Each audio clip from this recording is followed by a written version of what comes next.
सिपाही ने बस घोंसले में आग लगा दी, लेकिन धुएं के कारण नरभक्षी झुंड में बाहर आ गए और जमीन में गड़े दोनों सिरों को यातना देने पर आमादा थे। अजीब बात यह थी कि चींटियों की सेना को ताकत से आते देखकर भी करली डरा नहीं, बल्कि उसके चेहरे पर एक आत्मसंतुष्ट मुस्कान थी। कियांग पूरी तरह से अवाक था। वह पहले से ही बेचैन था, फिर भी यह आदमी हंस बोल रहा था और शेखी बघार रहा था कि सिपाही पेशाब करने वाला है। कियांग उसकी बकवास पर विश्वास करने को तैयार नहीं था।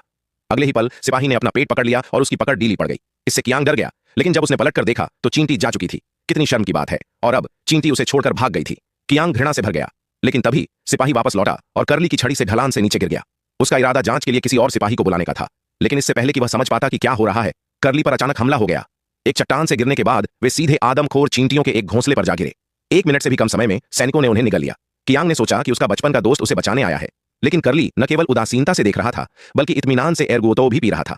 आदमखोर चींटियों को पास आते देख कियांग जानता था कि अगर उसने कोई उपाय नहीं खोजा तो वह निश्चित रूप से मर जाएगा। उसने स्थिति का फायदा उठाते हुए कियांग से अपनी प्रेमिका को सौंपने की विनती की, लेकिन कियांग बेबस था।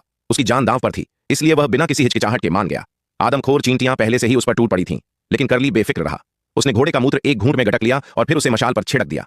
शराब ने आग में घी डाला, जिससे तुरंत आग का एक ऐसा समुद्र भड़क उठा जिसने चींटियों को कटार में बदल दिया। जैसे ही उसने चींटियों की सेना पर उग्र बाघों का छिड़काव जारी रखा, उसने जल्दी से उन्हें वश में कर लिया। जब कियांग को लगा कि वह बच गया है, तो एक बड़ा संकट सामने आ खड़ा हुआ।